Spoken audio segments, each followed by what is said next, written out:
Fala pessoal, sejam bem-vindos a mais um vídeo do Retrospecto Animado, o canal que traz análises e retrospectivas do universo das animações.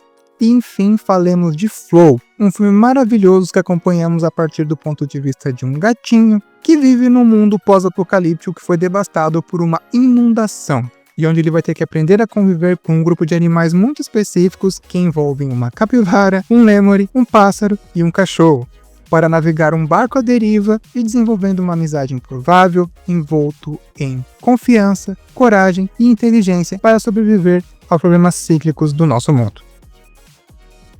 Antes de tudo, eu queria falar um pouco da minha relação com esse filme e também com o trabalho anterior do diretor. Away de 2019, projeto no qual ele dirigiu completamente sozinho no software Maya, foi um dos primeiros filmes que me inspirou a criar conteúdo aqui para o canal. Então é óbvio que quando o Flow foi anunciado no Festival de Annecy, eu fiquei bem empolgado com o que esse diretor poderia nos entregar. E se tem um fenômeno que eu sempre adoro de acompanhar, é de ver novos nomes surgindo na indústria desses realizadores que têm marcas muito características em seu trabalho. E é muito interessante ver como esse diretor, vindo de um escopo mais independente, tendo apenas agora o seu segundo longa-metragem no currículo, conseguiu conquistar o mundo a ponto de chegar no Oscar, a maior premiação em termos de visibilidade comercial no mundo.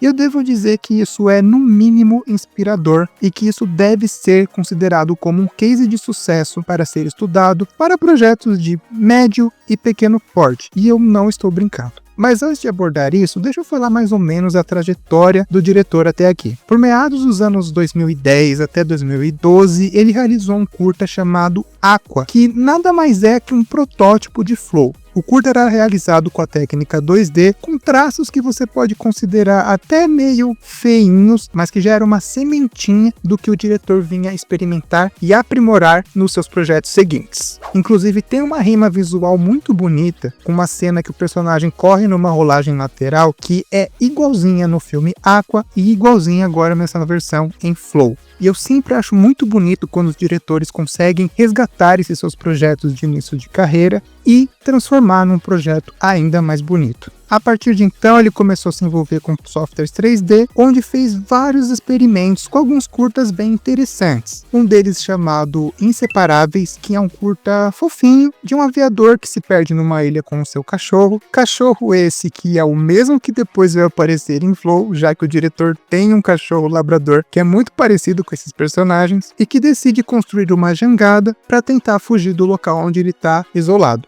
Porém, durante o processo de fuga, o cachorrinho cai da jangada e mesmo que o seu dono tenha avistado uma ilha que estava próxima, uma civilização, ele tem que decidir a escolha entre voltar para a ilha vivo ou voltar para salvar o cachorro e correr o risco de perder a jangada. Por isso o título é bem bonito, Prioridades. E é interessante pensar como esse diretor sempre gosta de trabalhar esses temas de isolamento, de solidão e de personagens tendo que ajudar os outros em meio a situações difíceis. E não só isso, ele adora brincar com água e com chuva. Outro projeto interessante dele que eu acho que vale menção é um que chama Inaudível, que conta ali a historinha de um rapaz que mora num vilarejo, que faz alguns serviços do cotidiano, mas que também tenta ganhar a vida fazendo algumas apresentações de música numa pracinha. Porém, em um dado dia, ele sofre um acidente onde faz com que ele perca a audição. E eu gosto muito do trabalho de som desse projeto, justamente pelo fato do personagem ser cego e querer tocar um instrumento para tentar conquistar uma outra musicista que tem ali na vila, mas que ele não consegue se expressar com palavras. Lembrando que o curta também é mudo, então essa questão do design de som conta muito. Com essa experiência prévia que ele teve com os curtas-metragens, ele decidiu arriscar a produção de um longa, algo bem mais ambicioso, levando em conta que ele ainda estava produzindo isso sozinho, claro, com o apoio financeiro do governo local da Letônia, e eis que em 2019 nós fomos presenteados com Away, o filme que já tem conteúdo aqui no canal. Inclusive, eu estava até tendo um pouco de dificuldade em encontrar uma abordagem para falar sobre Flow, já que muito do que eu elogiei naquele vídeo de Away, eu volto a elogiar aqui em Flow, mas eu consigo notar uma evolução natural do diretor de um projeto para o outro. E foi Away que permitiu a visibilidade para que ele tivesse o financiamento para produzir Flow, já que o filme foi premiado também no Festival de Annecy daquele ano. E diferente de seus outros projetos, dessa vez ele tem uma equipe, uma equipe reduzida. Mas é muito interessante pensar que justamente um filme onde um gatinho precisa aprender a lidar com outros animais para sobreviver, reflita de alguma forma com o momento que o diretor estava passando. E uma das coisas que mais chama atenção no seu trabalho, que está presente em Away e até também nos seus outros projetinhos, é esse movimento de câmera extremamente suave, macio e imersivo que ele consegue integrar na narrativa. Por exemplo, logo na sequência de introdução do filme, você tem o gatinho observando um laguinho e você está vendo o reflexo dele ali. De repente você vê um vento passando por essa água, ele olha para cima, ele vê os pássaros voando, ele vê os cachorros correndo e a câmera vai acompanhando toda essa coisa meio maleável assim do olhar do personagem, como se a gente mesmo, como espectador, estivesse filmando esse momento. E isso cria um senso de imersão que é muito interessante, quase como se fosse em primeira pessoa.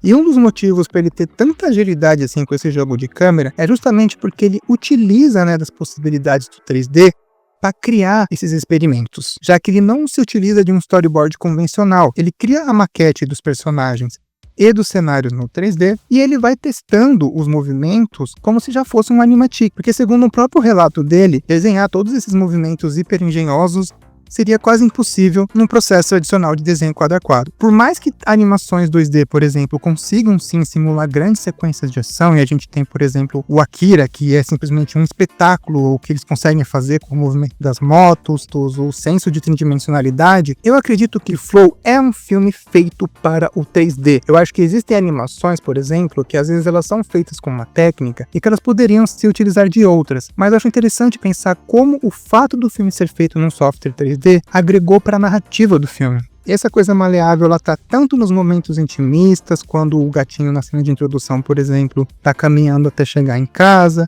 ele vai observando as estátuas dos bichinhos, e essas estátuas estão ali meio que para dar um dinamismo, e ele interagir com outras coisas até chegar no ponto final, e te contextualizar também o ambiente, o ambiente em si que vai ser devastado. Então, assim, o filme tem uma antecipação, de mostrar as coisas como elas eram e como elas vão ficar, que é muito interessante. Por exemplo, a estátua do gato gigante à vista no horizonte, onde vai ser um ponto fundamental para a virada do trama para o segundo ato. O barquinho que os cachorros utilizam, meio que estar preso ali numa árvore. As próprias poças de água que talvez dão a entender que já teve uma outra alagação, mas que não foi nesse nível de catástrofe. Então, assim, o filme consegue ser extremamente visual sem falar uma palavra, mesmo quando não são os bichinhos interagindo entre si. E isso é um controle de direção extremamente cauteloso.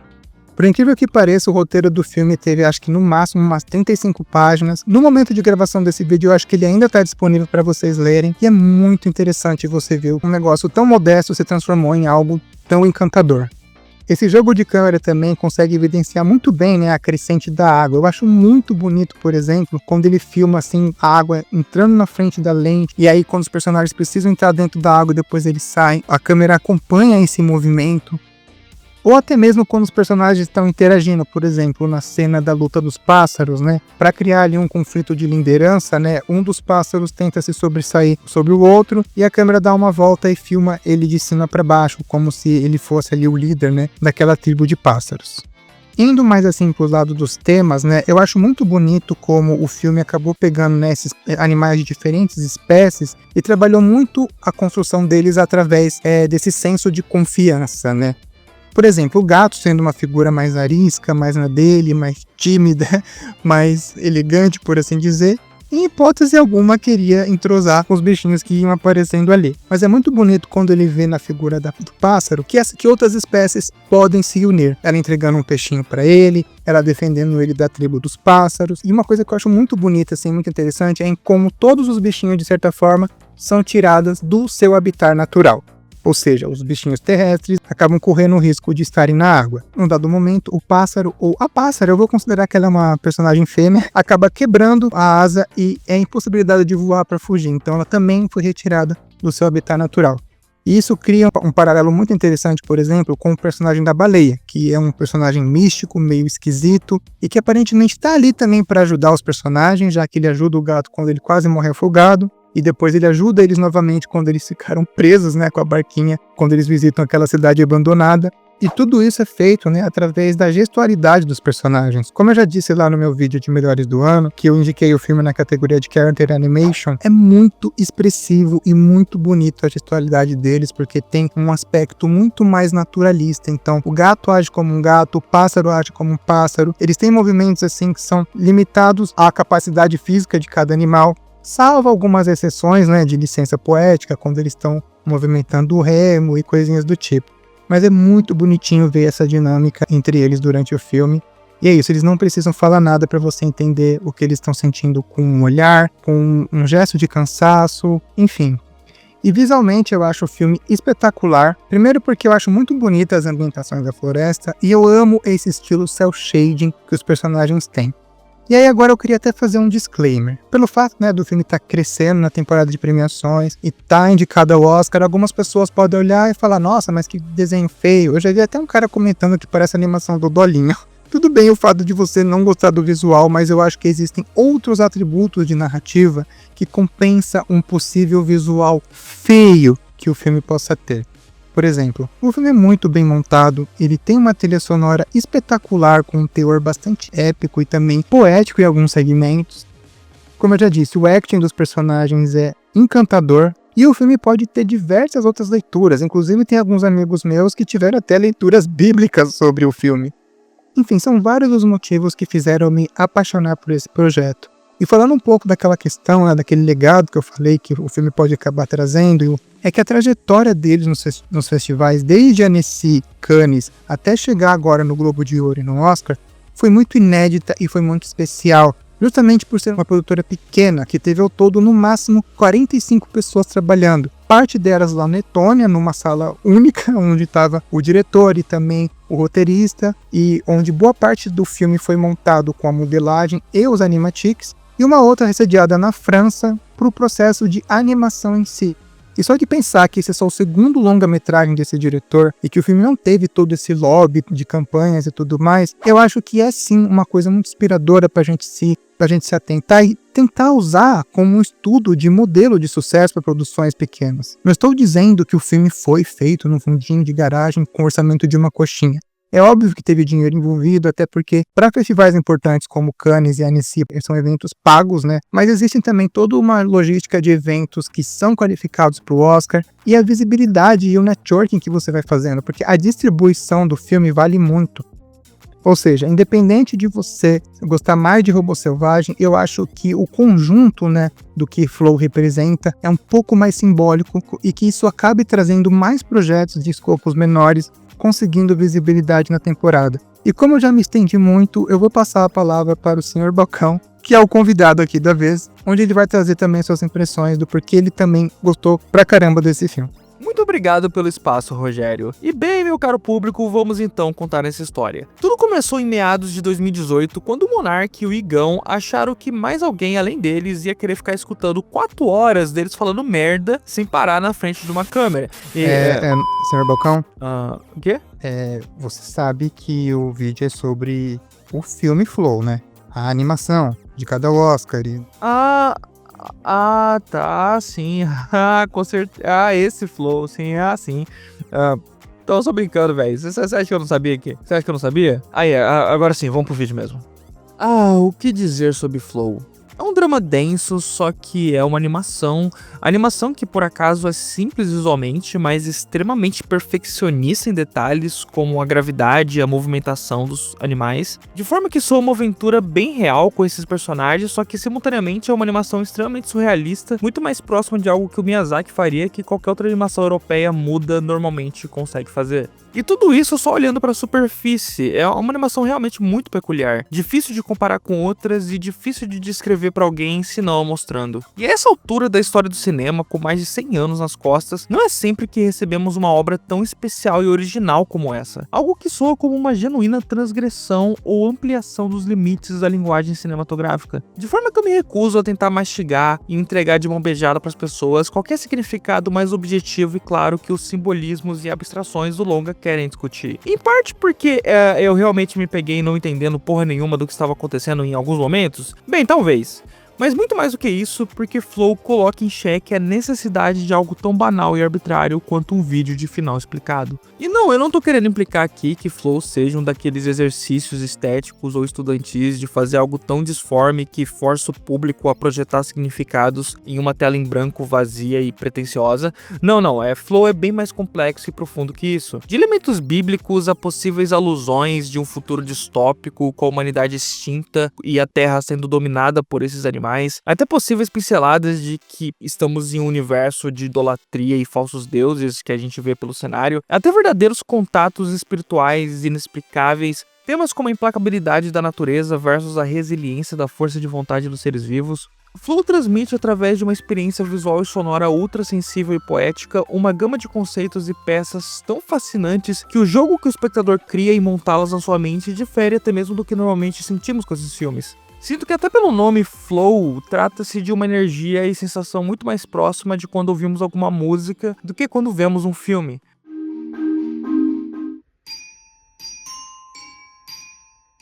Há essa musicalidade inerente a Flow que torna fluido, leve e confortável todas as abstrações e ilusionismos propostos pelo diretor. A forma etérea que a câmera flutua pelos cenários e captura enquadramentos quase documentais de um mundo tão onírico e puro, quase como se ele tivesse conseguido inserir uma câmera dentro da própria mente e captasse em tempo real as figuras que imaginava. É um feito cinematográfico ímpar e inacreditável. Há essa liberdade palpável de abordagem a um surrealismo inatingível que resulta numa das imersões mais hipnotizantes que eu já tive, especialmente dado a oportunidade de estar vendo esse filme no lançamento dele, sabe? É um filme que com certeza vai se tornar histórico no futuro, e a gente poder estar vendo o lançamento de uma obra-prima dessa em tempo real é sempre algo que me empolga muito.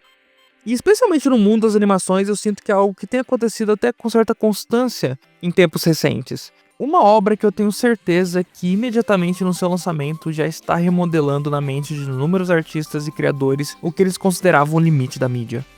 E para encerrar, eu queria deixar uma pequena interpretação do que eu acho sobre a cena final do filme, quando a inundação abaixa e o gatinho avista uma baleia deitada prestes a morrer. Essa cena me tocou bastante por dois motivos. Primeiro, todos os animais do filme eles são tirados do seu habitat natural. E eu acho muito legal que, mesmo eles passando boa parte do filme no barco, o filme em momento algum se torna claustrofóbico por conta das outras paisagens que eles descem para descansar um pouco, né? E o legal é que o senso de urgência disso nunca para, porque né, a qualquer momento a água pode vir atacar. Mas falando especificamente desse final, primeiro eu acho a expressão do gatinho uma coisa de partir o coração, porque ele observa que ao redor não tem como ele salvar a baleia, sendo que ela já salvou ele uma vez. Então fica também essa sensação de você não poder retribuir um favor que fizeram a você. E depois ele olha pro fundo, todos os outros personagens que acompanharam ele naquela jornada estão desfocados e vão até ele acolher a dor que ele está sentindo pela perda da baleia. Todos eles olham o próprio reflexo na água e o filme corta exatamente nesse frame que eu acho simplesmente lindo. E aí eu tenho duas interpretações em relação a isso. O filme também abre com ele observando o próprio reflexo na água. Então eu imagino que eles aceitam que a baleia vai morrer porque eles não têm força física para fazer nada a respeito disso. É uma questão de força maior da natureza. Mas contanto que eles ainda estejam juntos, essa questão da água vai ser uma coisa cíclica e eles vão ter que aprender a lidar, a sobreviver. E a segunda é que provavelmente, como a baleia, sendo essa criatura tão imponente, acabou morrendo, eles também em um dado momento vão acabar morrendo, justamente porque é impossível lutar contra esses desastres naturais. Ufa, enfim, essas foram algumas percepções que eu trouxe sobre o filme Flow. Eu fiquei totalmente encantado por esse projeto. Para mim é sim uma das grandes animações do ano e uma das mais legais a ter passado pelo Oscar. Eu quero agradecer aqui a presença do Sr. Balcão por ter trazido percepções muito legais e interessantes. E se vocês gostaram do projeto, eu tenho uma forma de apoio com doações via Pix. Esse foi mais um episódio do Retrospecto Animado e eu espero que vocês tenham gostado. Vamos ficando por aqui e até a próxima!